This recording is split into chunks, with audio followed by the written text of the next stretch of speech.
Bismillahirrahmanirrahim. Assalamualaikum warahmatullahi wabarakatuh. Waalaikumsalam warahmatullahi wabarakatuh.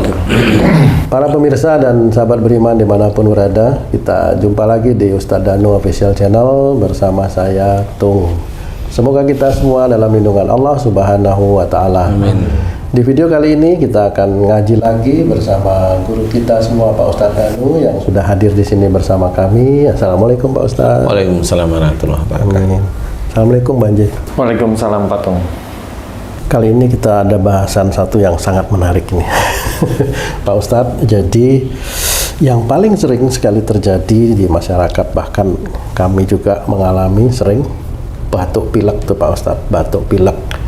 Yang mana kadang-kadang pilek itu sendiri kalau ada debu, pilek, batuk, seperti itu Pak Ustadz. Maksudnya ada debu bersin gitu? Bersin, terus akhirnya jadi flu dan batuk gitu jadinya tuh. Kadang-kadang sakit kepala nggak? Kepala jarang, biasanya cuma batuk pilek, terus cuaca yang kurang bagus misalnya itu bisa juga menyebabkan batuk pilek.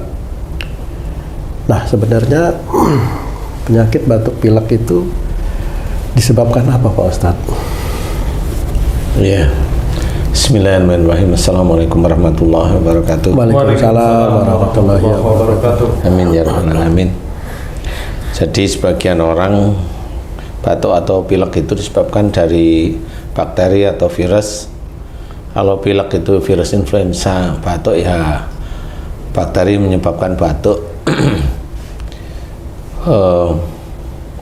Boleh sih, tidak ada masalah. Nah pada saat batuk memang ada bakteri-bakteri di daerah tenggorokan, entah itu radang kemudian batuk, entah itu ada yang mengganjal, entah itu ada gatal, semuanya itu bakteri menurut kacamata orang yang meneliti. Ya. Tapi kalau saya menelitinya melalui akhlak. Apa yang berhubungan dengan batuk, apa yang berhubungan dengan pilek itu berhubungan dengan akhlak sehari-hari. Batuk itu berhubungan dengan mulut, lidah, tenggorokan, pita suara. Pilek itu berhubungan dengan mata, hidung, telinga itu juga bisa. Otak depan berpikir, itu berpikir. Itu berhubungan dengan itu. Jadi suatu bentuk penyakit yang muncul di daerah letak-letak organ-organ seperti tersebut, insya Allah berhubungan dengan organ tersebut yang digunakan yang kurang manfaat atau bahkan tidak manfaat sebenarnya. Jadi kalau orang batuk biasanya diawali dari orang tersebut itu kalau bicara ngotot, ada penekanan, ada emosi, ada ego, ada kekakuan. Titik-titik batuk itu insya Allah seperti itu. Bukan berarti loh itu orangnya diem tapi dia kok sering batuk. Nanti dulu diem betul yang kita lihat, tapi nggak taunya di rumah kalau ngomong ngotot terus. Nah kan nggak tahu. Iya. Diemnya hanya di depan kita atau di depan umum, tapi kalau di keluarga ya ngotot, ya emosi, ya kaku, ya mengatur, ya ego dan sebagainya itu tadi. Nah insya Allah kalau memang orang tersebut itu dosanya dianggap oleh Allah Ta'ala cukup, jadi dia melakukan aktivitas itu tuh bertahun-tahun. Tapi memang sebenarnya bisa nggak bertahun-tahun, sebenarnya berbulan-bulan nanti dimunculkan batuk oleh Allah Ta'ala, munculkan pilek. Berbulan nanti baru sembuh beberapa bulan nanti batuk lagi, atau baru sembuh beberapa minggu batuk lagi, seperti itu tergantung Allah aja. Jadi kalau memang batuk itu terus-terusan setiap hari dan setiap menit, itu TBC biasanya. Langsung sudah. Biasanya TBC kalau itu. Jadi dokter sudah mengkelaskan namanya TBC. Ke paru-paru jadinya Pak Ustadz ya? Ya ke paru-paru, jadi maunya batuk terus karena paru-parunya ada yang bergetar istilahnya, sehingga menjadikan rusaknya organ-organ yang ada di paru. Nah kalau khusus batuk ini di daerah tenggorokan, di situ ada macam-macam. Ada yang seperti radang, itu berarti ada amarah. Ada yang gatel di tenggorokan. Gatel di tenggorokan itu berarti orang tersebut itu pengen sekali ngomong ya. Jadi kayak kamu tuh lagi batuk, cirinya apa? Gatel. Nah, itu berarti kamu punya ciri mau ngomong aja. Jadi mau ngomong, maunya itu ngomong aja. Apa aja diomongin, nggak manfaat tuh diomongin. Nah, itu ya kendala batuknya ya akan muncul. Nah, itu bagaimana sih kok Allah bisa memberikan batuk pada seseorang? Itu memang batuk ini kan sebenarnya penyakit yang kelihatan ringan. Tetapi kalau berhubungan dengan bicara, orang batuk itu akan lebih sering daripada orang yang kena kanker. Ya, betul. Batuk, pusing itu lebih sering daripada orang kena penyakit kanker, gagal ginjal, gula darah yang tinggi, itu lebih sering batuk atau pilek atau pusing. Kenapa? Sebenarnya batuk atau pusing atau pilek itu berhubungan dengan keseharian kita. Oh, berarti kualitas kesalahan akhlaknya lebih ringan dibanding yang itu? Lebih ringan, tapi itu setiap hari dikerjakan. Rutin istilahnya. Jadi sebenarnya itu pengingat dari Allah Ta'ala agar kita faham. Kalau kita sering batuk itu berarti ada bicara kita yang memang ada penekanan, ada kekakuan, ada marah seperti itu. Nah, disitulah sebenarnya dikeluarkan oleh Allah Ta'ala. Terus dia sering batuk, walaupun nanti batuk 2 minggu, 3 minggu, sebulan hilang, baru 2 minggu, 1 bulan batuk lagi seperti itu. Sebenarnya tanda bahwa dia diingatkan bahwa bicaranya dia sering tidak manfaat. Itu seperti itu. Jadi kalau seseorang yang batuk harus berpikir bahwa ada yang tidak manfaat dari bicaranya, entah itu penekanan, entah itu kekakuan dalam bicara, entah itu egonya, entah itu amarahnya, entah itu maunya ngomong. Kan ada orang yang kalau ada orang lain itu ngomong itu ngajak debat mamanya, itu gatal biasanya rata-rata sama radang.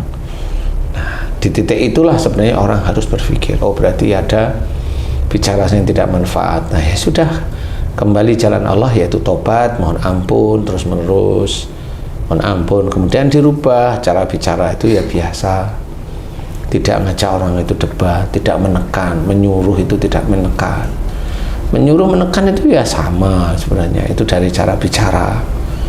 Nah, itu akan terakumulasi terus menerus. Nah, di titik itulah seorang muslim harus paham bahwa dia harus hentikan bicara-bicara yang tidak manfaat. Seperti itu. Jadi batuk bukan dari bakteri, menurut saya bukan. Bakteri itu, semua bakteri udah ada di dalam tubuh kita sebenarnya. Tinggal mana yang akan muncul aja. Nah, muncul itu bukan bakterinya tiba-tiba hebat. Nanti ditanyain bakterinya hebat karena keadaan tubuhnya kurang baik. Keadaan tubuh yang mana? Makan normal, kan gitu, istirahat normal, kemudian dia batuk lah, kan dari mana itu bakteri muncul? Nah, itu enggak dari polusi udara gitu. Iya boleh sih sebenarnya, tapi kalau mencari-cari itu enggak akan selesai. Kalau saya itu dari bicaramu yang tidak manfaat.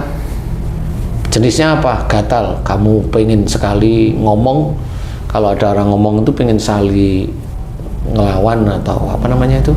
Argumen. Memberikan argumen-argumen yang sebenarnya argumennya malah nggak manfaat sama sekali. Nah, kalau udah gitu istighfar aja, mohon ampun, nanti gatalnya mulai hilang. Seperti itu, insya Allah. Wallahu a'lam.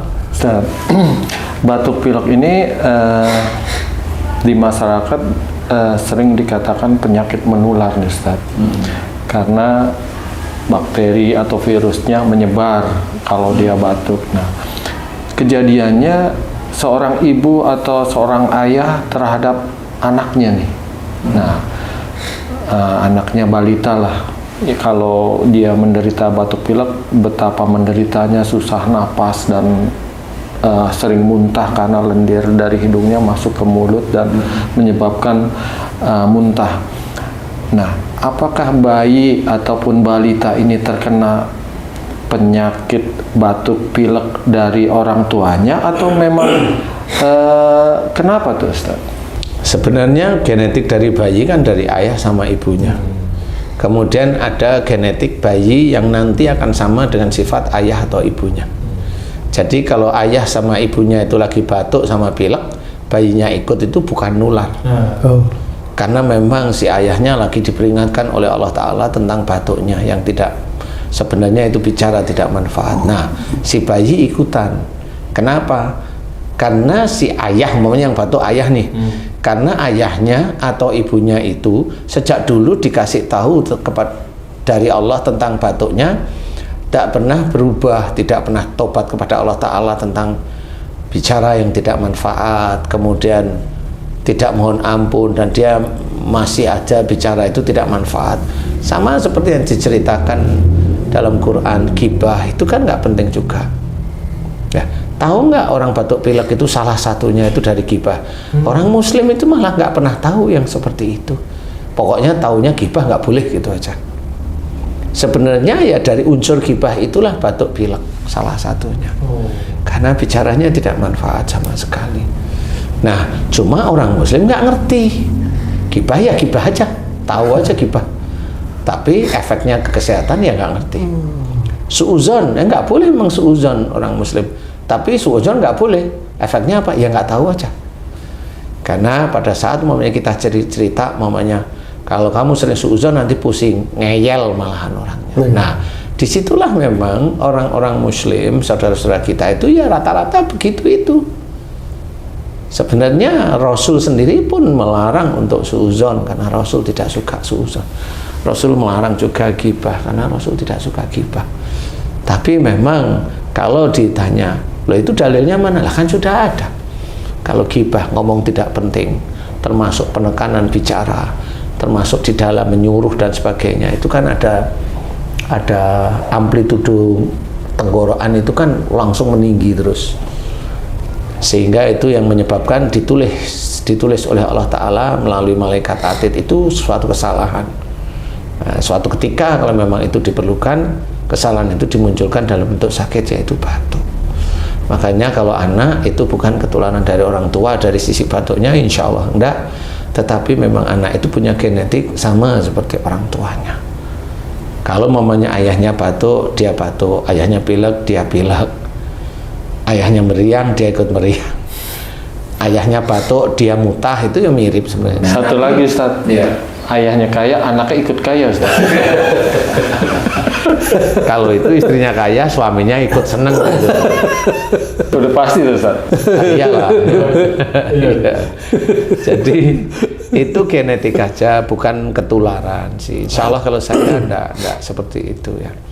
Menular enggak insya Allah, karena apa namanya, yang saya amati dan saya teliti memang seperti itu. Jadi menurut saya, kalau ini menurut saya, kalau mamanya ada yang lain cerita tentang batuk yang tidak dari sisi ilmu kedokteran, silahkan kita ngobrol sehingga kita menemukan sesuatu yang wujudnya manfaat untuk manusia, bukan cuma orang Islam aja, manusia, sehingga orang itu bicara itu manfaat. Apalagi kayak tahun-tahun politik ini. Tahun politik itu kan omongan nggak karu-karuan. Serem Ustaz. Iya.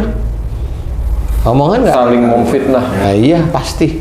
Nah, itu apakah itu menjadi dosa? Iya, dosa, benar-benar dosa. Jadi makanya harus belajar. Kalau memang orang politik memang mau belajar agama dengan baik, ya bukan hanya sholatnya, bukan hanya sholat Jumat aja, bukan hanya datengin ustadz terus biar disuruh untuk mensahkan bahwa apa yang dikerjakan itu halal, ya nggak bisa seperti itu kan, enggak ya. Jadi nggak boleh seperti itu. Jadi kalau memang mau belajar agama, ya teruskan aja belajar agama. Kalau bicaranya itu ngotot, siapapun, walaupun dia itu tahu agama, kalau belajarnya, maksudnya kalau bicaranya itu ngotot terus, batuk kok dia. Insya Allah batuk, tunggu, nggak ada masalah. Kalau memang dia belum batuk, berarti imannya ada yang belum bagus di hadapan Allah Ta'ala.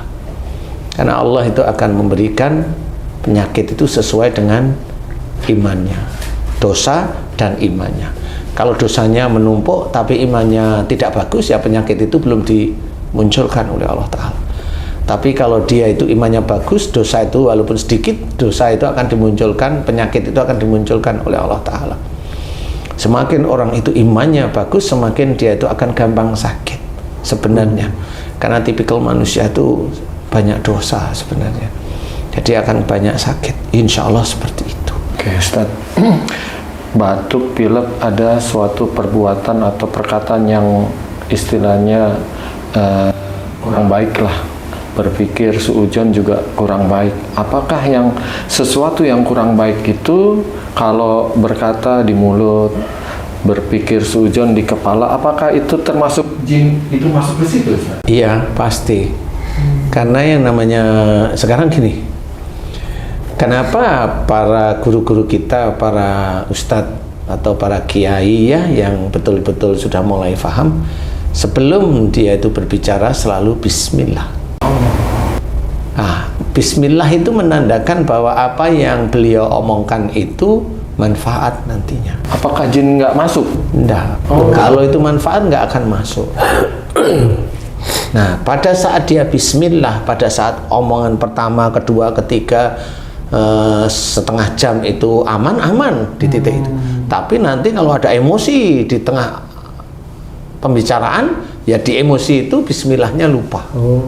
Jadi titik emosi itulah nanti jin itu akan masuk.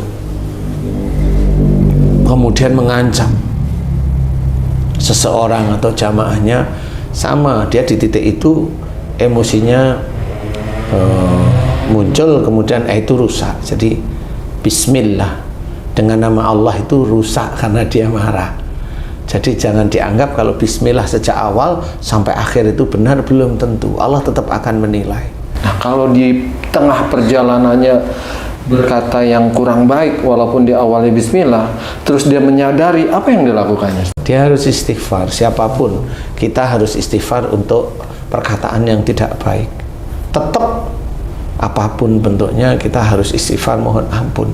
Walaupun orang lain nggak tahu, tapi astagfirullahaladzim, tadi saya ngomong kasar, astagfirullahaladzim. Walaupun orang lain tidak tahu, karena kalau seorang muslim yang belajar taat pada Allah Ta'ala, itu kalimat-kalimat yang keluar dari lisan itu tertata, rapi. Kalau dia tidak belajar taat, ya kalau ngomong yang ngawur. Nah, kalau orang yang berkata kurang baik akan kemasukan jin, gimana orang yang mendengar yang kurang baik? Apakah masuk jin juga, Ustaz? Dia tahu pada saat mendengar omongan tidak baik itu dia menolak, insya Allah nggak masuk. Dia menolak aja, tahu dia. Menolaknya gimana, Ustaz? Apakah dengan menyalahkan orang itu di hatinya atau istighfar? So, yang pertama adalah membaca subhanallah. Subhanallah. Jadi bertasbih itu penting. Karena memang sama seperti kalau imam itu salah, ya makmumnya yang laki-laki mengingatkan dengan subhanallah. Nah, itu sama, kalau memang ada seorang ustadz yang salah, ya kita cukup memuji Allah, bertasbih subhanallah. Ya, memang hanya Allah yang memang harus kita agungkan. Jadi kalau manusia ya manusia. Walaupun dia pandai agamanya, ya manusia namanya. Kalau dia salah, normal. Tapi kalau terus-terusan bermenit, berjam masih ngomel aja, ini walaupun dia tahu agama, dia sebenarnya nggak tahu. Begitu. Jadi disitulah titik kelemahan manusia, khususnya yang muslim. Karena kita punya pegangan Quran, kita punya Nabi itu mengajarkan akhlak yang karim. Kenapa kita tidak mencontoh Nabi kita Muhammad SAW dengan akhlak-akhlak yang baik tersebut? Makanya sudah diterangkan dalam Quran, Nabi itu menjadi contoh yang baik sebagai suatu hasanah tersebut. Itu sudah pasti jelas ada maksudnya dari Allah Ta'ala. Pasti ada maksudnya dari akhlak-akhlak beliau, dari sunnah beliau. Kalau sunnah bentukannya kan pahala, tapi akhlak ya pahala sama, cuma yang akhlak ini jarang diberikan oleh teman-teman pendakwah yang lain, sehingga itu menjadi terlena, sehingga banyak sekali orang muslim yang sakit, dan itu tidak pernah selesai sembuhnya. Karena obat dokter ya akhirnya menuhankan obatnya, kan nggak boleh juga. Walaupun dia ini kan ikhtiar, monggo silahkan. Kita hanya mengingatkan aja bahwa hati-hati, boleh sih ikhtiar, tapi yang paling boleh itu kan mencegah. Jadi gimana kita itu belajar untuk tidak batuk, itu kan mencegah. Mencegah sehingga belajar bicara itu yang baik. Kalau momennya kita tahu sering omongan kita itu terlena sehingga ngomong ngawur, ya istighfar di bab itu. Sehingga nanti kapan mau dimunculkan oleh Allah Ta'ala batuk, malah nggak jadi. Insya Allah seperti itu kan mencegah namanya. Oke Ustaz, batuk ini kadang nggak seragam. Gimana? Misal saya batuk, yang lain nggak batuk. Tapi ada di suatu tempat rata-rata pada batuk semua, Ustaz. Barengan batuknya. Apakah itu sifatnya sama itu, Ustaz? Ya sama, batuk kan di mulut, mana ada batuk. Maksudnya itu semuanya pada batuk dalam satu tempat, mempunyai sifat yang negatif yang sama gitu. Sama. Kalau mamanya Haji J batuk, kemudian saya ledek, orang kok batuk aja, nah itu enggak boleh. Oh, apakah kena batuk tuh? Nah, nanti saya akan diberi peringatan oleh Allah Ta'ala. Oh gitu. Gantian Haji J itu kan tadi ngeledekin saya, jadi batuk terus itu Pak Ustadz. Sama. Yang dulu waktu kecil ada kalimat seperti itu tentang sakit mata, Ustaz. Jangan liatin matanya, nanti kamu ketularan. Pernah tuh dulu tuh waktu saya kecil tuh, Ustaz, ada orang sakit mata merah. Jangan liatin matanya, nanti ketularan. Itu salah kaprah itu, Ustaz ya. Ya salah sebenarnya. Sebenarnya bukan masalah itunya. Orang kena sakit mata itu, sakitnya itu diawali dari dosanya. Yang kedua adalah yang menjadikan sakit itu atas izin Allah. Kalau orang sakit mata diejek, ya yang ejek itu pasti nanti sakit mata. Nah disitulah sebenarnya. Jadi makanya sesuatu itu diejek nggak boleh, karena dia baru menjalani ujian dari Allah Ta'ala. Walaupun orang yang diuji itu nggak paham, tapi tidak boleh. Makanya di dalam Islam disuruh memanggil dengan nama yang menyenangkan, yang baik sebenarnya. Itu salah satunya. Jadi kalau lagi dia tidak baik, ya jangan diejek seperti itu, jangan. Kalau mamanya ada temennya lagi ditransfer uang 5 miliar mamanya. Amin. Ya alhamdulillah dapat uang 5 miliar ya. Ikut senang gitu ya. Ikut senang. Siapa tahu nanti ada yang akhir kita. Poro-poro. Iya. Jadi kalau itu ikut seneng boleh-boleh aja. Yang penting jangan diejek. Yang penting jangan diejek. Kalau maaf Pak Ustadz, kalau pileknya tadi itu dari akhlak yang mana ya Pak Ustadz? Kalau pilek itu hidung itu berhubungan dengan lingkungan dekat. Loh kenapa lingkungan dekat? Hidung itu untuk menarik udara di sekitar kita. Itu berhubungan, pilek itu kan keluarnya lendir dari hidung. Betul. Kalau keluar lendir berarti yang di dalam itu panas. Panas. Kenapa? Seperti mesin mobil, kenapa ada air radiator dipergunakan untuk meredam panas mesin. Jadi sebenarnya secara harfiah, secara fisik itu Allah itu punya radiator. Jadi kalau ada di daerah situ panas, keluarlah lendir. Dan itu dikatakan pilek. Ya.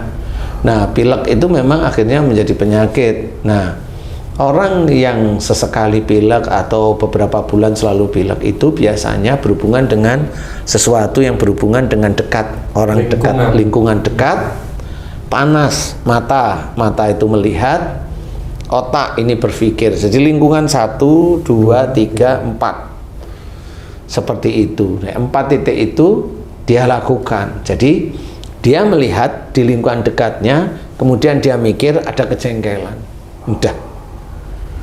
Dan dia terus ngomel, jengkel. Nah itu nanti lama-lama dia paling hobi pilek nanti. Jadi seperti itu. Maaf Pak Ustadz, itu pilek itu kan ada yang ngalir, ada yang mampet sampai di sini tuh di kepala rasa seperti cekot-cekot. Itu sama penyebabnya? Sama lah, sama. Insya Allah sama aja. Kalau memang ngalir itu berarti panasnya lebih keras gitu Pak. Ya lebih tinggi. Kalau hanya diam panasnya dikit-dikit aja. Makanya dia hanya mengunci, akhirnya itu menjadi mengental di situ. Ya. Betul. Insya Allah hanya seperti itu. Jadi tapi itu dengan catatan sama orangnya dengan iman yang lebih bagus, nanti Allah baru dikeluarkan. Tetapi kalau dia ngomel aja di kantor, ngomel di sini, nggak pernah pilek, ya itu memang imannya nggak bagus di hadapan Allah Ta'ala. Loh, walaupun dia sholat, iya, sholatnya dia kan belum tentu kepada Allah. Betul. Sholatnya dia bisa aja agar dapat pekerjaan. Iya, betul. Kan banyak yang begitu. Betul. Kayak dulu di tempat kamu, ayo subuh, ayo subuhan berjamaah, ayo sholat berjamaah, biar nanti kita dapat proyek yang banyak. Supaya kan sudah berkah salah, gitu proyeknya berkah.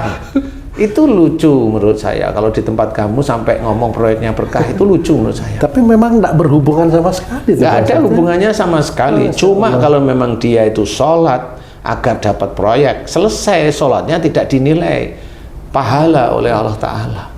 Tidak dinilai karena sholatnya hanya dipergunakan untuk dunianya saja. Lalu kalau misalnya proyeknya didapat, itu bukan karena sholatnya, Bukan. Mas? Itu karena apa, Mas? Istijrat. Astagfirullah. Bukan, itu istijrat. Semua orang itu mendapatkan istijrat. Iya. Makanya harus berhati-hati. Kenapa? Oh, di lingkungan yang seperti itu kan mengurangi bahan, mengurangi itu kan normal. Lah kalau itu dapat proyek, emang itu dari Allah. Ya memang proyeknya dari Allah, tapi itu berkah? Enggak. Itu istijrat agar nyuri lagi dia. Bener Gak sih? Iya. Kalau itu perusahaan itu berkah, malah nggak dapat proyek dia harusnya. Loh, bangkrut lah itu, Pak Ustadz. Persoalan bangkrut kan terserah aja, tapi dilihat kan akhirnya semua grup itu kan nggak nyuri dia. Bener ya? Berarti diselamatkan oleh Allah Ta'ala. Tapi kalau memang dia dapat proyek, enggak, itulah namanya istijrat itu ya begitu. Walaupun di situ lempeng sholat ya, ini ya sholat terus, di situ istijrat itu jelas sekali. Berarti Ustaz, istijrat bukan hanya seperti itu. Orang yang melakukan kesalahan, bermaksiat, tapi Allah nggak kasih penyakit, apakah itu istijrat juga? Iya, istijrat, karena yang saya amati penyakit itu muncul kalau dia imannya sudah mulai tinggi. Kebalikannya, orang yang baik, dikatakan baik ini malah sering sakit, Ustaz. Nah kan gitu.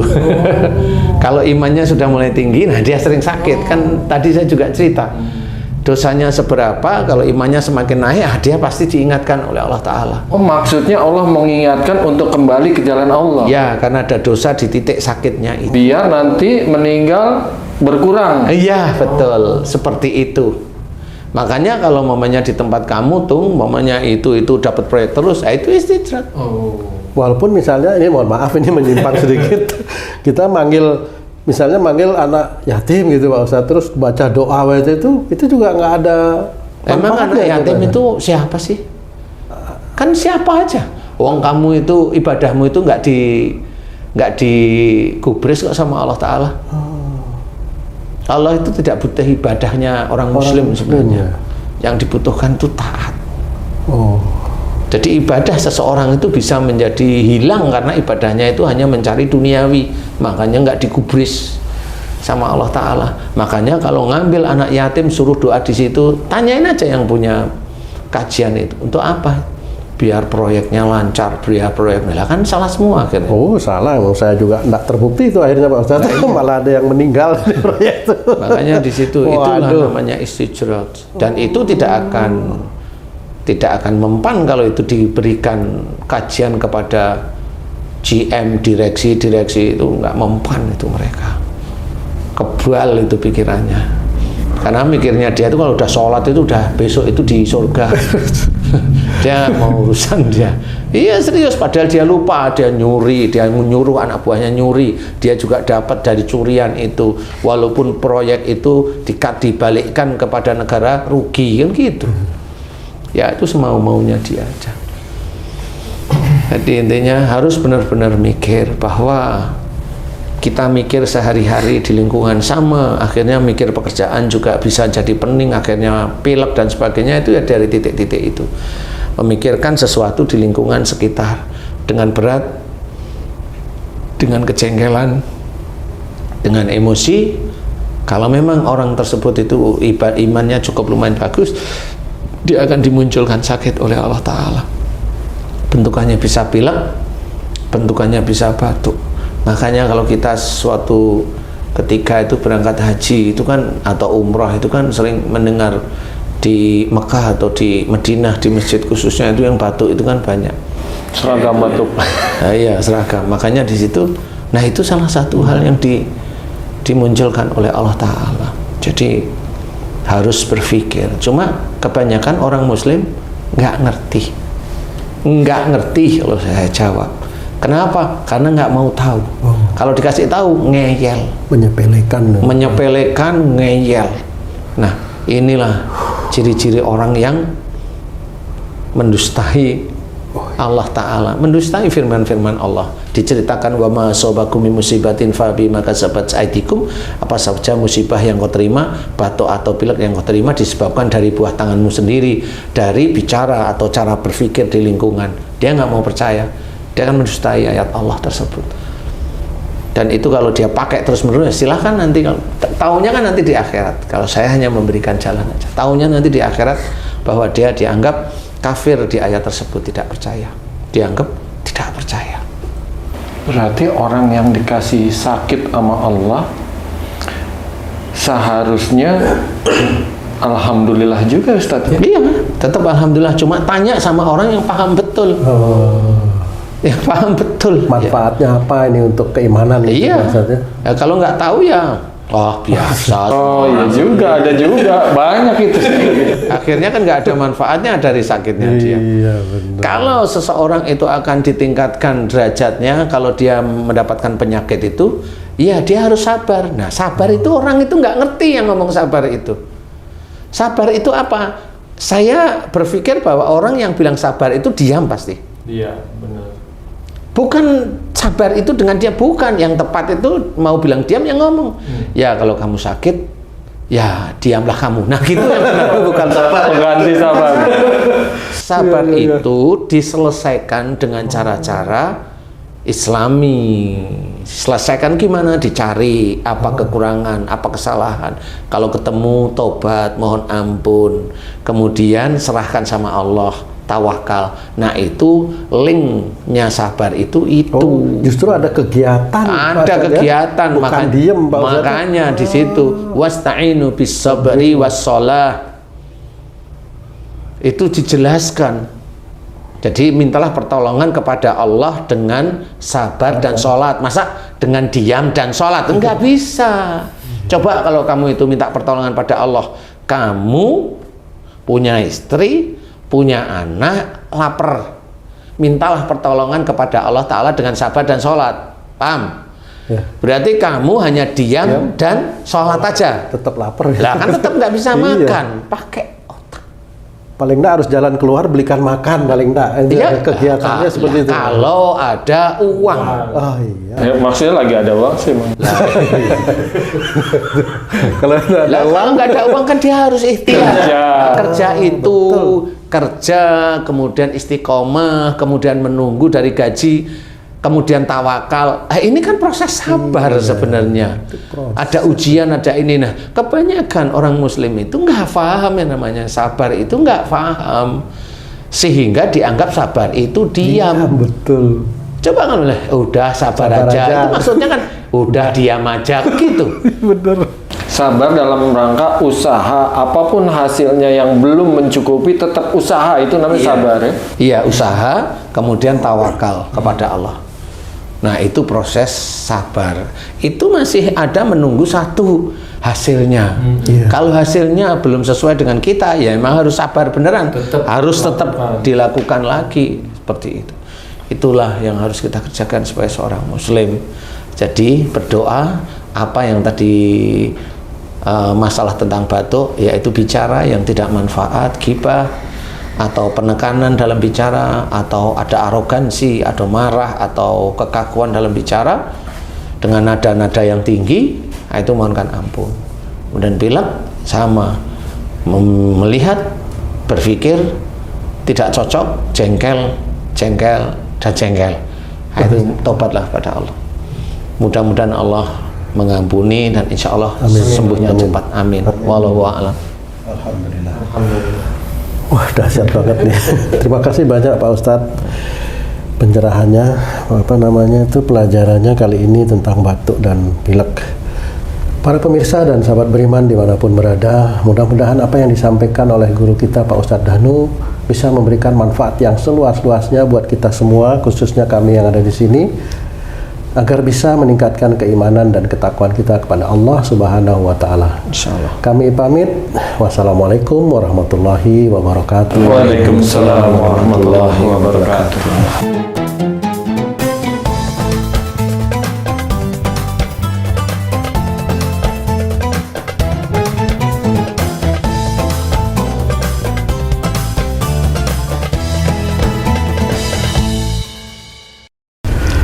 Bismillahirrahmanirrahim. Assalamualaikum warahmatullahi wabarakatuh. Waalaikumsalam warahmatullahi wabarakatuh. Para pemirsa dan sahabat beriman dimanapun berada, alhamdulillah kita berjumpa lagi di Ustadz Danu Official Channel. Semoga kita selalu dalam lindungan Allah Subhanahu wa Ta'ala. Amin ya rabbal alamin. Di video kali ini kita akan ngaji lagi bersama guru kita Pak Ustadz Danu yang sudah hadir di sini bersama kami. Assalamualaikum Pak Ustadz. Waalaikumsalam warahmatullahi wabarakatuh. Amin. Assalamualaikum Bang J. Waalaikumsalam Pak Tung. Kita ngaji lagi ya.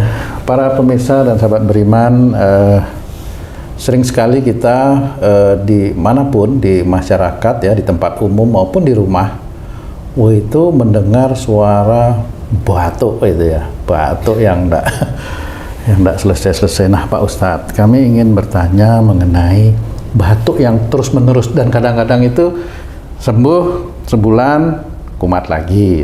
Saya pernah mengalami juga seperti itu, batuk yang tidak sembuh-sembuh itu Pak Ustadz. Nah, batuk yang tidak sembuh-sembuh itu disebabkan oleh akhlak yang bagaimana Pak Ustadz? Mohon penjelasan Pak Ustadz. Ya, bismillahirrahmanirrahim. Assalamualaikum warahmatullahi wabarakatuh. Waalaikumsalam warahmatullahi wabarakatuh. Ya rabbal alamin. Alhamdulillah. Batuk kronis, batuk yang nggak pernah sembuh-sembuh terus menerus. Memang sering dialami oleh saudara-saudara kita Muslim ya, ataupun yang beragama lain ya. Batuk kronis, nah itu biasanya kalau kata orang-orang yang pintar-pintar itu katanya kena asap rokok, jadi perokok pasif katanya. Ya wis muni-muni ini nggak apa-apa lah ya, namanya nganalisa ya, boleh-boleh aja. Tapi kalau dilihat dari sisi akhlak, ada beberapa hal yang berhubungan dengan batuk itu kronis. Kalau memang dilihat oleh para dokter itu ada radang paru, kemudian batuk normal, ya atau sesak napas normal, kemudian sesak ada batuk normal. Kemudian kalau dilihat oleh dokter itu ada TBC, ini lab ya yang bilang loh ya, hasil lab lah, hasil lab lah ya, ada TBC normal.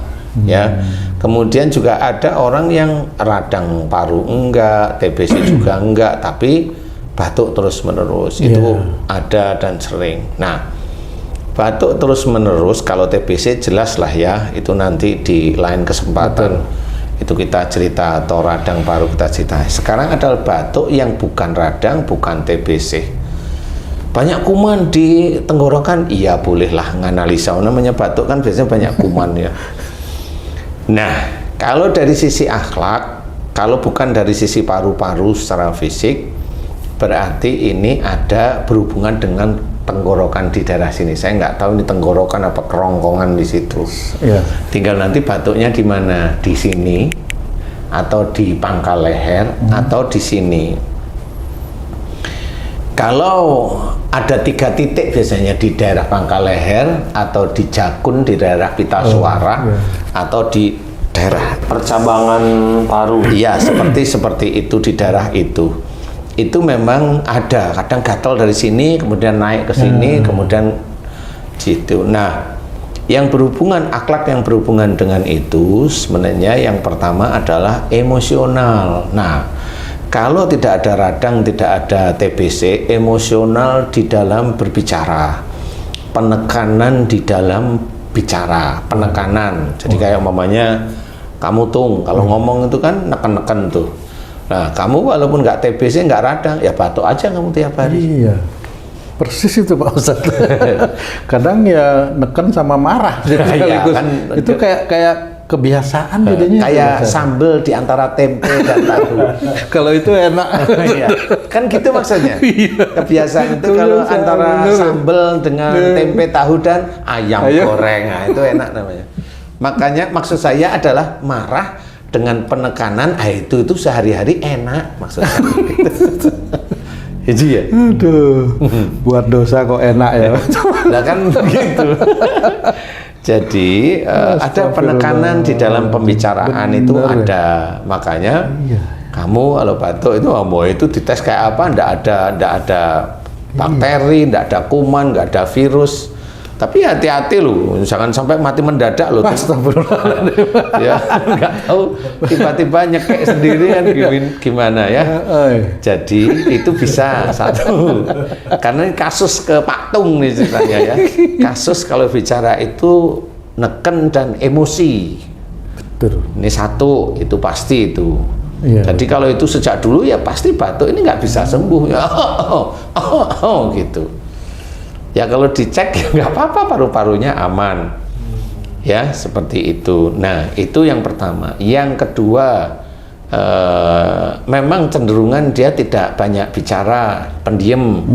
Tapi sebenarnya dia emosional. Gimana tuh Pak Ustadz? Jadi kayak mamanya Haji J nih, mamanya. Oke. Kalau Tenang. kamu itu kan Tidak frontal. Tidak pendiam. Kalau Haji J ini kan pendiam, agak pendiam lah ya. Nah, kalau mamanya Haji J itu pendiam, kemudian istrinya itu cerewet. Ini umpama istrinya cerewet ya. Haji J memang nggak ngelawan. Ini umpama ya. Haji J memang nggak ngelawan, tapi kan dia nyimpen sebel, mau ngomong nggak bisa, kadang ngomong nggak didengerin.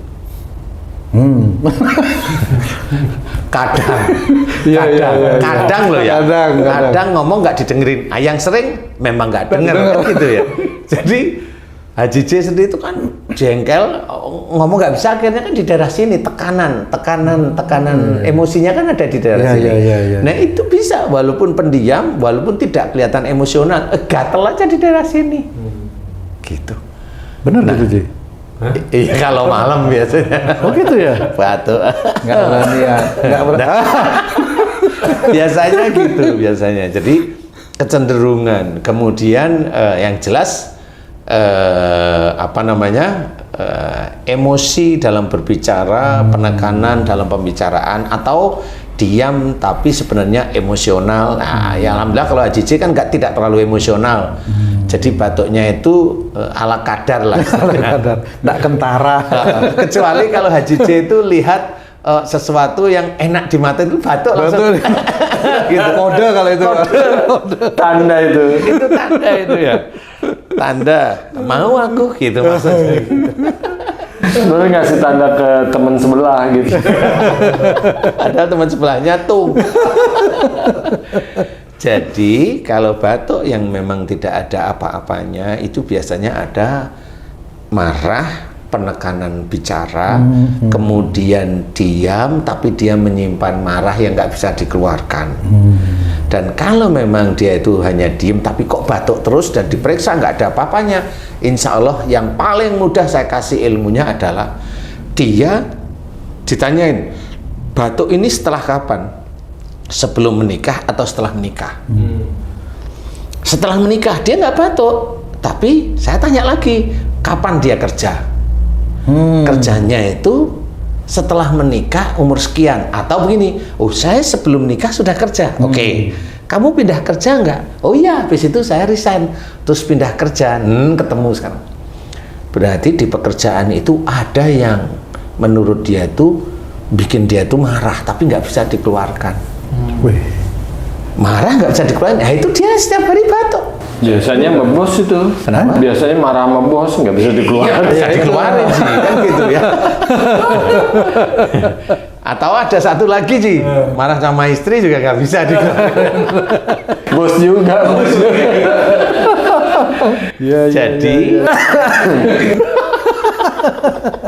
ini kode teman-teman beriman ini sebenarnya.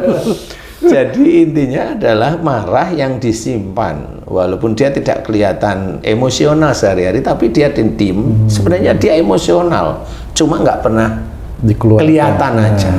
Nah, kalau di kantor kan setiap hari kerja ketemu itu, Wah, akhirnya kan jengkel, cuma dia nggak ngerti. Bisa aja kenapa dia masih situ, pindah aja kan bisa. Bukan persoalan pindah itu bisa atau tidak bisa. Masalahnya di perusahaan itu kan gajinya lumayan. Jadi dia juga mau pindah kemana lagi nih kan gitu. Eman akhirnya. Nah akhirnya dia mempersiapkan dirinya untuk batuk kering lah istilahnya. Nah itu menyimpan. Jadi kalau teman-teman beriman ada yang seperti tadi, bukan TBC, bukan radang paru atau yang titik organnya yang sakit, itu istilahnya kalau batuk kering itu biasanya di titik-titik itu. Ada kalau bicara ada penekanan, kemudian ada emosi, itu tetap batuk kering, tetepan batuk. Atau menyimpan marah terus-menerus di setiap hari. Bisa dengan istri, bisa dengan suami, bisa di tempat kerja. 3 titik ini dilihat. Kalau teman-teman beriman paham, ngerti, tersenyum, mohon ampun pada Allah Ta'ala di titik tersebut. Mohon ampun dan berusaha untuk tidak menyimpan marah lagi, happy saja. Maafkan orang-orang yang jengkelin gitu aja. Maafkan aja, karena Allah nanti kan batuk itu insya Allah hilang. Nggak lama hilangnya. Wush. Seperti itu, seperti kereta cepat. Wush. Wush gitu. Ustadz, saya ada kelompok temen dulu tuh, di awal tuh dia nggak pernah batuk, setelah pergi bareng-bareng batuk, Ustadz. Dan satu tempat itu batuk semua. Oh ya? Iya. Pergi kemana tuh? Pergi haji. Itu kan beda itu Ci. Itu di masjid itu batuk semua gitu kan. Kebetulan alhamdulillah saya nggak batuk. Cuman saya pikir kok pada batuk ya, tadi teman saya nggak batuk kok sekarang batuk semua. Itu sesuatu yang khusus, pengecualian atau tetap sama, Ustaz? Iya, memang grade-nya beda-beda. Kalau batuknya itu ngiklik itu terus ritmenya, berarti orang tersebut memang doyan ngomongnya tidak manfaat. Sama aja yang batuknya begitu, ada yang dia sendiri itu kalau ngomong emosi dan neken, sama di titik-titik itu semuanya begitu. Jadi kalau udah kesana batuk ya senyum-senyum aja, berarti itu diingatkan oleh Allah. Nah kalau Haji C tadi itu alhamdulillah tidak dititipi batuk oleh Allah Ta'ala, kan saya benar. Karena Haji C bukan termasuk orang yang doyan emosi, tidak frontal gitu ya, iya istilahnya. Jadi tidak emosional, jadi kalau bicara ya tertata lah. Nah ini kode bagi sedulur beriman. Maksudnya yang lain itu yang mana, Pak Ustaz? Haji C ini termasuk yang nggak terlalu hobi marah, ngomongnya tenang, diomelin istrinya ya tenang, itu aja ya. Mau mencari yang sekufu mungkin. Seperti itu Ci. Jadi memang akhirnya juga tidak boleh bahwa semua orang yang pergi haji, semua yang di tanah haram ini pasti batuk. Yang tidak batuk itu adalah unta, ya tidak boleh seperti itu. Tidak boleh ya, kayak gitu tidak boleh. Jangan sekali. Jadi karena bisa aja yang tidak batuk itu malah imannya lebih bagus daripada yang ngomong. Jadi jangan, itu ngecek namanya. Ngecek di tanah suci, ngecek di tanah haram, di Arab umpamanya, di Mekah Al-Mukarramah umpamanya, dia langsung kelipatan 100.000 kalinya dia ngecek. Percuma, dosanya 100.000 kali. Jadi belajarlah untuk tidak ngomong yang aneh-aneh, biasa saja. Orang salah ya senyum. Namanya orang salah kan gitu ya. Orang itu salah normal.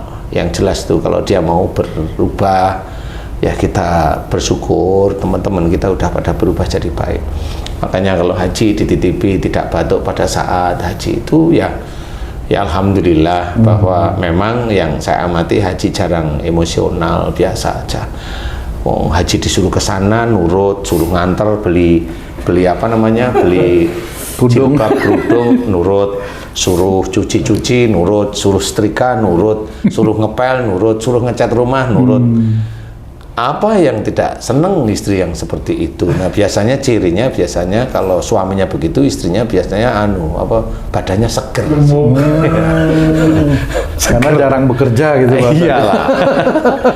Kurang lebih insya Allah seperti itu Ci. Jadi ya Ya alhamdulillah tidak dititipi batuk, itu aja. Itu sih. Jangan tanya saya sih. Jangan tanya Ustaz batuk apa enggak ya. Enggak, Ustaz. Insya Allah seperti itu. Jadi kalau memang mau batuk, bagi saudara-saudara sedulur beriman yang batuk seperti tadi, batuk kering, itu hanya itu aja. Ya, diingat, yaitu dari kalau bicara ada emosi, ada penekanan, itu dirubah, mohon ampun kepada Allah Ta'ala. Kepada siapa? Kalau pada pasangan, mamanya suami kek, istri kek, atau orang tua, mohon ampun. Ya, tetap kemudian meminta maaf kepada beliau-beliau. Kemudian bagi yang beda seperti itu ada cirinya, diem tapi sebenarnya dia emosional. Jadi dia menyimpan marah. Bisa di mana? Bisa dalam rumah tangga karena sepet lihat pasangannya, atau di pekerjaan dia jengkel karena dia nggak bisa ngeluarin unek-unek atau marah. Jadi dia diem, kerja itu diem aja, jengkel aja. Nah itu tetap batuk nanti. Insya Allah seperti itu. Tinggal salahnya itu dimohonkan kepada Allah Ta'ala ampunan. Insya Allah kemudian berubah menjadi santai saja. Dihadapin aja ujian di dunia ini dengan lapang dada. Jadi belajar. Insya Allah mudah-mudahan itu bisa menyembuhkan, dan insya Allah nggak batuk lagi. Insya Allah sudah sangat hafal saya. Insya Allah. Wallahu a'lam. Alhamdulillah, terima kasih banyak Pak Ustadz. Waduh, menyimpan marah di pekerjaan, di rumah, saya semua kayaknya. Masya Allah. Alhamdulillah dikasih solusi. Ayo, itu kalau kamu menyimpan marah di pekerjaan, marah tekanan di rumah, gitu. Mau ketahuan aja marah kamu. Iya itu. Nggak sadar dia. Masya Allah. Terima kasih banyak Pak Ustadz. Alhamdulillah penjelasannya. Para pemirsa dan sahabat beriman dimanapun berada, Masya Allah penjelasan dari guru kita Pak Ustadz Danu tentang batuk yang tidak pernah berhenti ya, termasuk batuk kronis itu. Bagaimana beliau memberikan analisa dan solusi kepada kita semua untuk menyembuhkan batuk itu. Mudah-mudahan apa yang disampaikan beliau bisa memberikan manfaat untuk meningkatkan keimanan dan ketakwaan kita kepada Allah Subhanahu wa Ta'ala. Saya Tung pamit diri, sampai jumpa di video kami yang lain. Apabila ada perkataan kami yang salah dan kurang berkenan, kami mohon maaf. Wassalamualaikum warahmatullahi wabarakatuh. Waalaikumsalam warahmatullahi wabarakatuh. Alhamdulillah.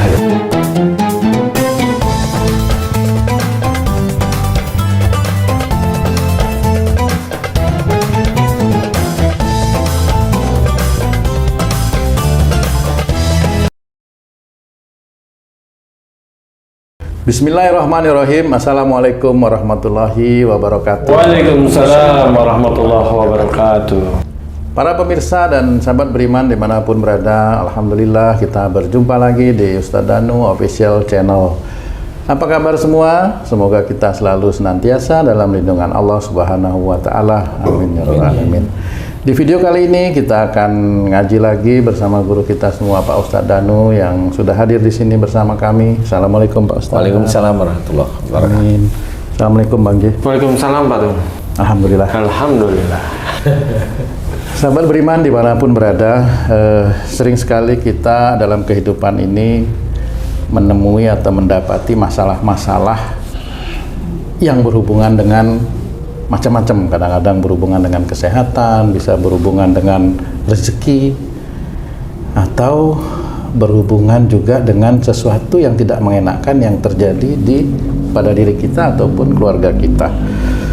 Nah, di video kali ini kita akan ngaji lagi bersama guru kita tentang satu penyakit, kalau bisa disebut penyakit ya, atau begini Pak Ustadz, kadang-kadang kita sering mendengar ya, seseorang itu dia berdehem atau seperti ada lendir di tenggorokannya, misalnya di tempat umum seperti itu Pak Ustadz, atau di dalam kereta ada orang seperti itu ya.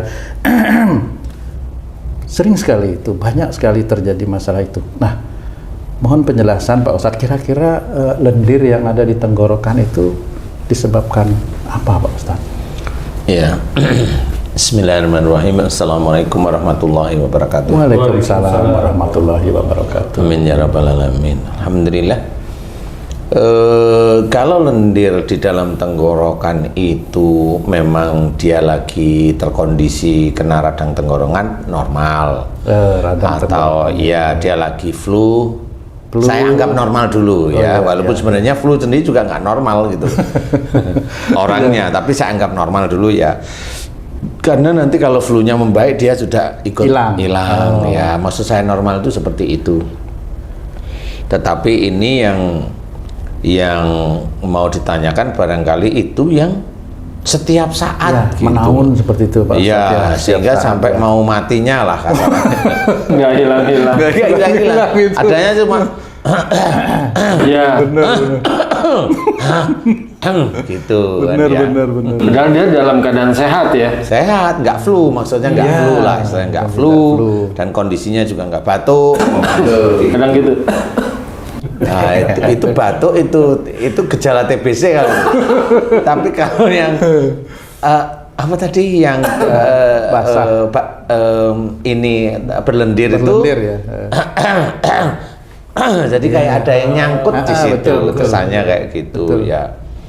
Nah, itu biasanya diawali dari panasnya daerah situ, daerah pita suara.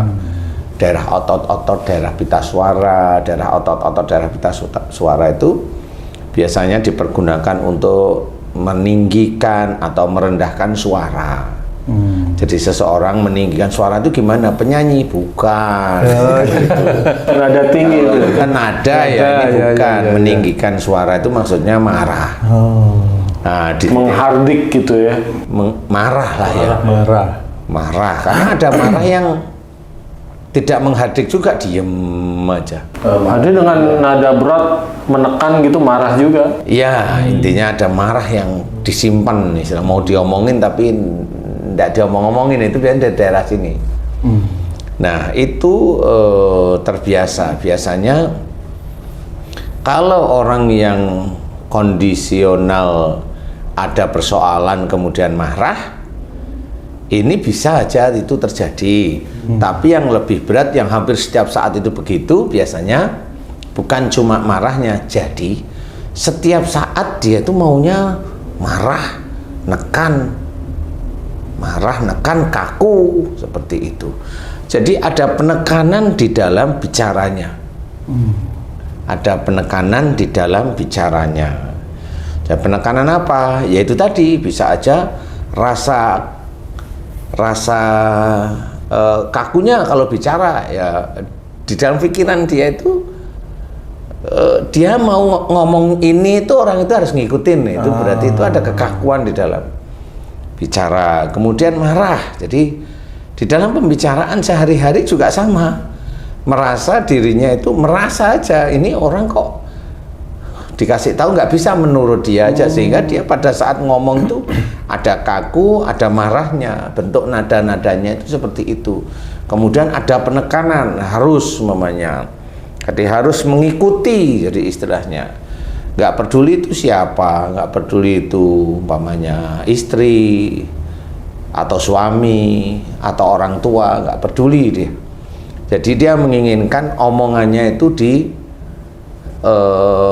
diterima, caranya seperti itu menurut dia, tapi itu hal yang salah, sehingga di daerah sini, otot daerah sini itu senantiasa panas karena dipergunakan untuk bicara yang emosional, yang kaku, yang seperti itu. Sehingga kalau di daerah sini panas karena dia emosional itu sering, makanya masuklah jin yang jenisnya panas. Nanti dia ada di sini.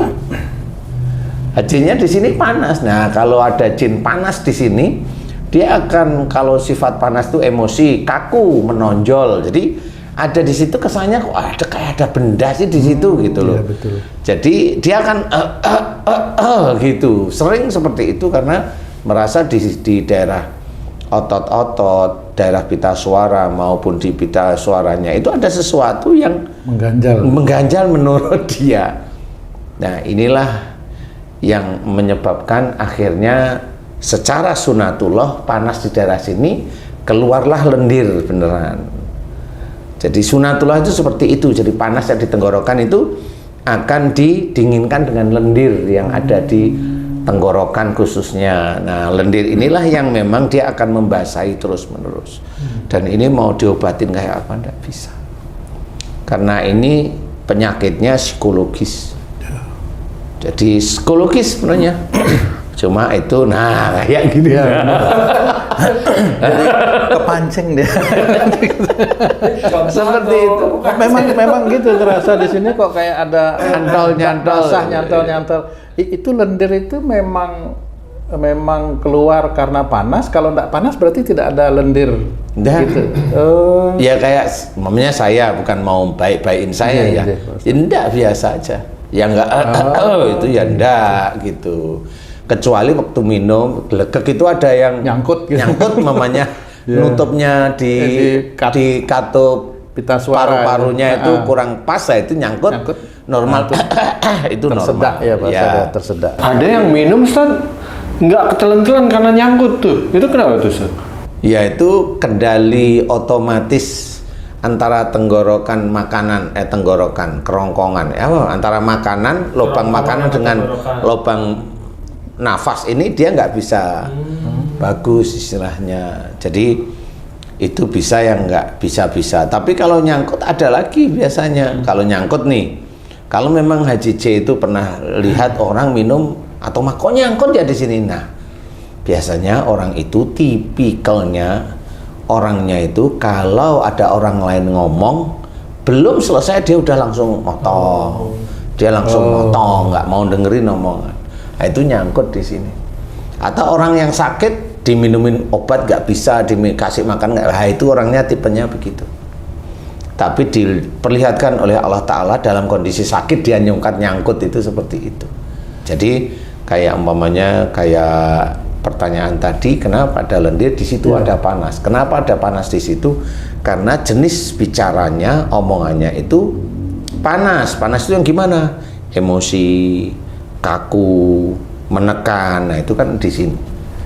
Ini panasnya fisik gitu Ustaz atau cuman Panas itu kan saya bilang panas itu kan memang secara fisik panas, tapi tidak sepanas yang kalau orang sakit panas gitu maksud saya. Pegang enggak Ya, panas. dipegang itu ya nggak panas, tapi di dalam situ itu panas karena ada makhluk yang memang dia masuk mengikuti cara bicaranya dia.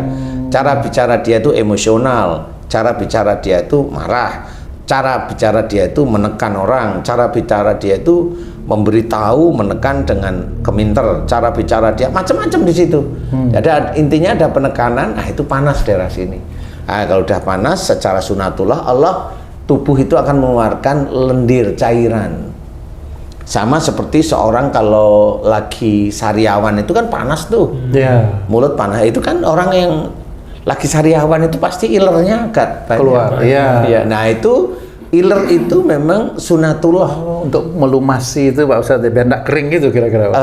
agar sebenarnya itu kebaikan Allah aja kalau di situ panas diberilah cairan oleh Allah Ta'ala secara normally seperti itu. Tetapi kan nggak bisa langsung bisa sembuh seperti itu. Jadi insya Allah kalaupun suara yang siapapun orangnya, siapapun mau yang muslim atau yang tidak muslim, insya Allah jenis bicaranya adalah emosional,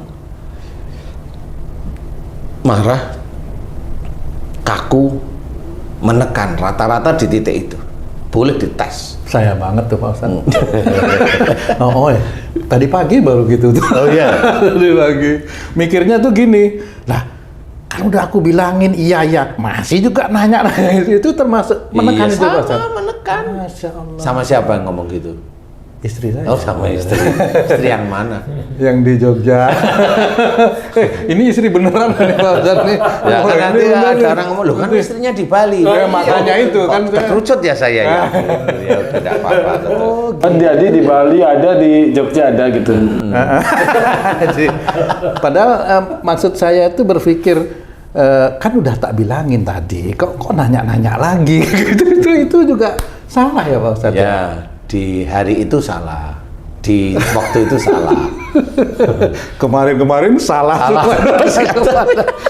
Gimana sih caranya mengendalikan itu ya Pak Ustadz ya? Itu kok kayak sudah jadi kebiasaan. Iya. Ini yang Habit, parah ya. kan ini Pak Ustadz nih. Makanya istilahnya orang itu belajar itu ya ngomonglah bener-bener. Jadi gini loh maksudnya.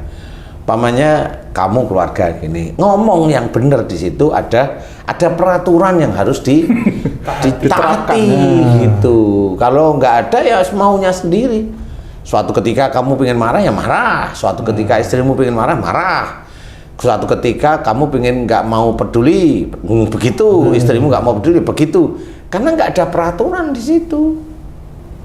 Suatu ketika anakmu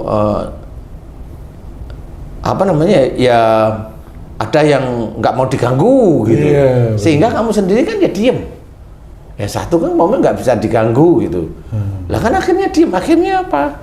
Sosialisasi di dalam kehidupan nggak jalan. Nah di situ karena apa? Karena belum pernah ada hitam di atas putih di dalam keluarga kan gitu ya. Istilahnya itu kalau memang keluargamu itu mau menjadi keluarga yang sakinah mawaddah warahmah ya jangan semaumu sendiri, jangan semaunya sendiri. Jadi betul-betul diatur dengan agama kita. Umpamanya ada anakmu menyendiri aja terus ya diatur agar mau turun, mau ngobrol kan gitu. Paling tidak nongol di keluarga. Kemudian kalau disuruh itu benar-benar nggak asal aku lagi sibuk gitu, nggak seperti itu. Nggak boleh itu Pak. Nggak bisa seperti itu. Bukan berarti juga langsung jalan kalau memang lagi sibuk. Bilanglah umpamanya nanti kira-kira sekian menit. Itu belajar seperti itu juga belajar agar kita itu menghormati orang tua juga. Bukan orang tua disuruh menghormati anaknya gitu. Nah itu juga sama. Bagaimana kamu itu bisa hormat kepada anak-anak juga begitu. Jangan sampai kamu sangat sering ngomong banyak salah, akhirnya nyuruh anak kamu hormat pada kamu ya nggak digugu. Tepat. Nggak digubres kamu begitu. Tepat. Nah, kamu kan banyak salah, udah emosi, momennya neken. Suatu ketika tenang, kemudian kamu nyuruh anakmu gantian anakmu ya begitu, pura-pura nggak tahu. Iya benar. Nah, kenapa kayak begitu? Ya karena tidak ada pola di dalam keluarga. Nah, ini keluarga ini seperti bukan keluarga. Seperti itu. Jadi keluarga ini morat-marit sebenarnya. Seperti segerombolan makhluk. Waduh, ada makhluk yang tidak saling kenal namanya. Iya, harus seperti itu. Iya. Jadi umpamanya nih saya kasih tahu nih, umpamanya kamu pas lagi nggak masak nih keluargamu. Nah di situ tuh harusnya yang ngimamin di rumah itu kan tanya, nah kamu makan apa? Kan gitu. Betul. Ya harus tanya ini, kenapa? Nah inilah gunanya sosialisasi. Kalau hanya diem aja ya diem. Anaknya nggak ditawar-tawarin, perutnya lapar. Ya anaknya sendiri akhirnya pesen sendiri. Dia pesen 3 makanan, 4 makanan ya untuk dirinya sendiri. Walaupun di situ ada saudaranya, ada mamanya, nggak peduli. Lah kenapa? Lah keluargaku nggak peduli sama saya. Ya akhirnya ya begitu. Nah inilah jadi keluarga yang besok apakah itu ketemu di surga, wallahu a'lam, nggak ngerti. Kalau keluarga hanya begitu aja ya gimana caranya ngerti. Dimulai dari hal-hal yang seperti itu yang dianggap remeh sebenarnya, menawarkan makanan itu bisa ya Pak Ustadz. Kalau saya dimulai besok, nggak usah ngomong cangcing dari hal-hal remeh. Oh remeh itu juga nggak pernah dimulai kok. Saya pernah menyampaikan itu. Kemarin saya sampaikan gitu. Ya jawabannya juga memang membuat saya terkesima juga. Ya saya tahu, tahu tapi kok nggak dirubah gitu ya. Itu kan menimbulkan lendir lagi. Iya. Akhirnya kami sampaikan juga itu, mau mulai besok kamu nyapu sama ngepel dulu. Gitu. Itu kan sesuatu yang beda dari yang biasa dilakukan gitu. Mudah-mudahan bisa ini. Amin ya. Jadi atau gayanya Haji J. Kan Haji J kan jarang marah. Jadi kalau istrinya ngomong ini ikut ya gitu. Jadi nggak pernah nggak pernah. Oh iya ya bener, Iya. aman nih. Aman itu sih. Alhamdulillah ya. Alhamdulillah aman di dunia maksudnya. Di dunia ya. Lah iya maksudnya kan nggak berlendir mau ngikut. Ya anterin ke sana, oke. Ya toh? Bagaimana biar aman dunia akhirat itu Pak Ustadz? Nah. Ngikut tapi aman dunia akhirat. Nggak bisa itu ya. Sebenarnya kan ada hal-hal yang memang harus dikerjakan. Mana yang manfaat, mana yang kurang manfaat, atau mana yang tidak manfaat. Itu harus diklasifikasi, digridkan istilahnya. Sehingga nanti kayak umumnya kamu atau Haji J itu akan ngerti ini yang diomongkan istri saya ini benar apa enggak. Kalau enggak ya harus berani membalikkan meja kalau bisa. Kalau dikasih tahu nggak bisa, meja dibalik gitu.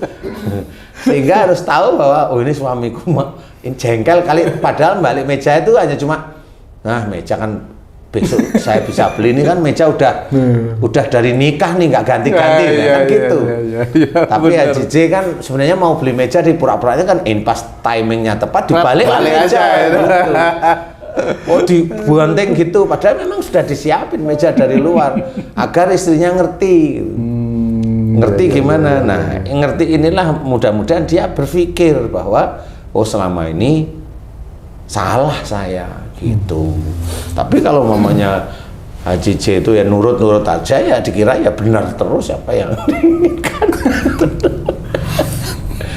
Ustadz nanya, ini soal lendir nih Ustadz nih. Lendir yang di Tadi ya. Monggo. teman saya seorang Ustadz nih, seorang Ustadz, teman kuliah juga.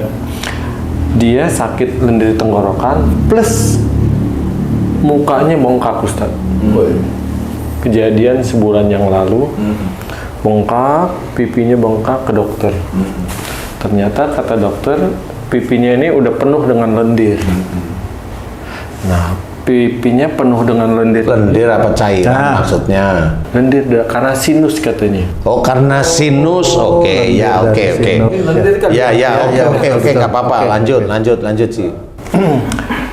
Ke dokter kata harus disedot dan lain-lain. Nah, itu kenapa sampai kejadian? Oke, di sini Haji J kan teman kuliah ya, Ustadz ya itu ya. Nih, saya nggak pernah tahu nih temennya Haji J.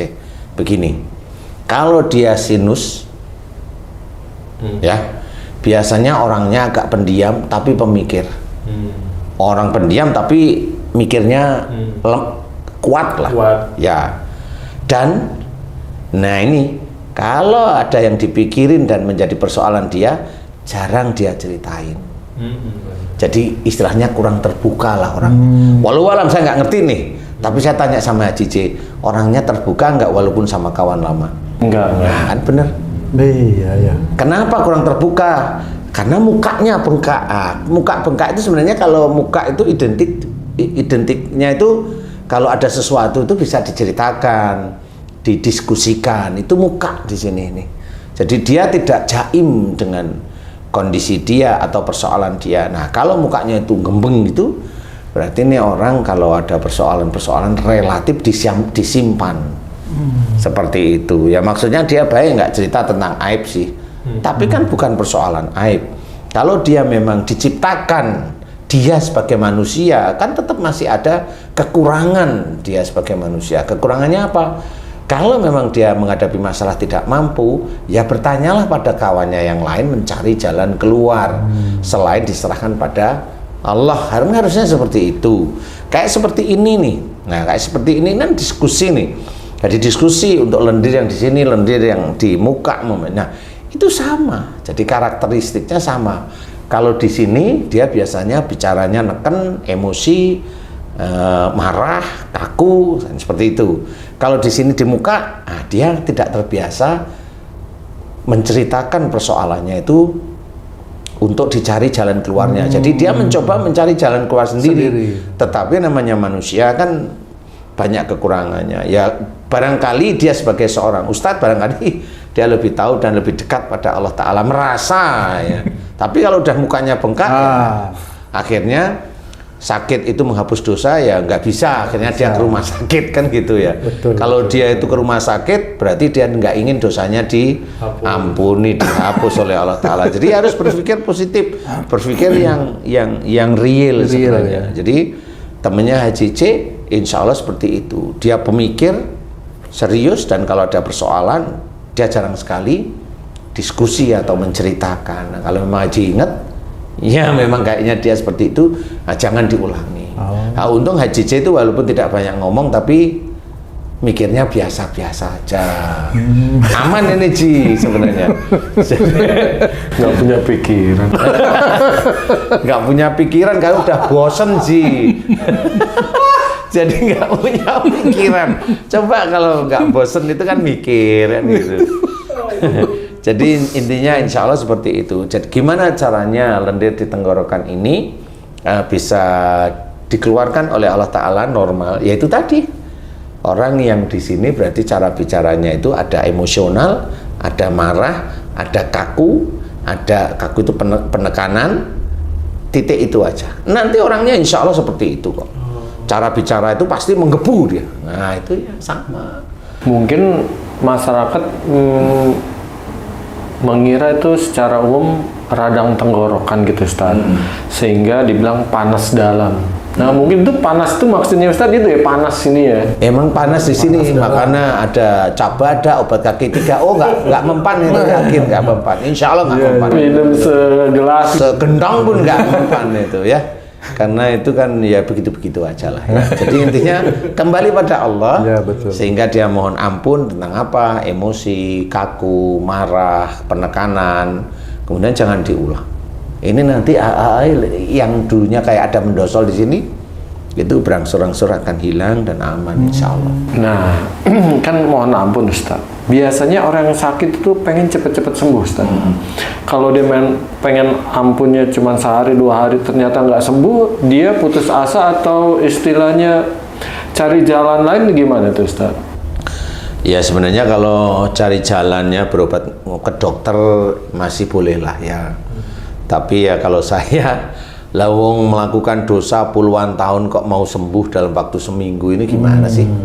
Kan nggak bisa. Jadi istilahnya itu dulu berangkat dari Jakarta ke Surabaya itu butuh waktu mamanya 12 jam umpama loh ya, 10 jam lah kasarannya. Butuh waktu 10 jam, pulangnya kok minta 1 menit, gimana sih? Kan nggak ketemu sebenarnya. Nggak ada booster 1 menit ya. Nggak ada kayak gitu. Jadi turbun ada juga. ya, orang itu yang dilihat oleh Allah Ta'ala itu adalah kesungguhan di dalam bertobat. Jadi kalau dia bertobat itu tidak istiqomah, maunya hanya pengen sembuh, yang dia nggak akan sampai. Dan itu sama Allah diketawain. Kamu hanya menyuruh aku untuk menyembuhkan gitu. Makanya istiqomah aja dalam bertobat seperti itu. Nanti sampai kok insya Allah. Nggak cuma masalah penyakitmu yang saat ini, bisa aja penyakit-penyakit yang lain itu malah dikurangi oleh Allah Ta'ala, malah disembunyikan, malah bisa digugurkan pelan-pelan oleh Allah Ta'ala. Karena apa? Karena tobat, mohon ampun terus-menerus setiap saatnya. Insya Allah seperti itu yang di tenggorokan. Kalau di muka, itu tadi, coba aja belajar ngomong sama temen yang memang dia rasa bisa menyelesaikan masalah. Kemudian mohon kepada Allah Ta'ala agar diberi kemudahan untuk sembuh seperti itu. Tapi kalau itu sampai bengkak di situ, walaupun dia itu Ustadz kayaknya nggak paham deh dia itu. Dia mikirnya itu diam itu adalah emas beneran. Enggak. Diam itu emas kalau seorang yang memakai kalimat tersebut itu adalah orang yang banyak bicara. Banyak ngomong, bicara tidak manfaat seperti itu, ya lebih baik diam. Tapi kalau sudah awalnya sudah diam, belajarlah untuk bersosialisasi bicara. Karena dalam berbicara yang diberikan oleh Allah Ta'ala mulut, ini sebenarnya memang untuk bicara, tapi bukan untuk bicara aib orang. Enggak, kita bicara urusan kita sendiri untuk mengejar ridho Allah lah, maksudnya bicara yang manfaat. Diskusi pun sebenarnya nggak ada masalah. Bukan berarti kalau diskusi itu dia merasa aibnya itu terbuka, kan enggak juga. Kan gitu, diskusi kan nggak ngomongin masalah kamar mandi gitu maksudnya. Diskusi kan biasa aja. Kan gitu Ji. Jadi ada orang-orang tertentu yang seperti itu. Sehingga ya dia terpaksa yang harus berurusan dengan dokter. Seperti itu. Tapi kalau memang mau, ayo kita cari jalan Allah, ya ini tadi. Diskusi aja, ngobrol aja. Dia ngobrol aja seminggu itu diskusi beneran sama temennya tentang masalah bagaimana dia itu yang dulunya pendiam, ngobrol aja, keluarin unek-unek terhadap orang yang bisa menjaga kerahasiaan kalau itu dianggap rahasia. Insya Allah itu nanti seminggu 2 minggu mulai nipis kok.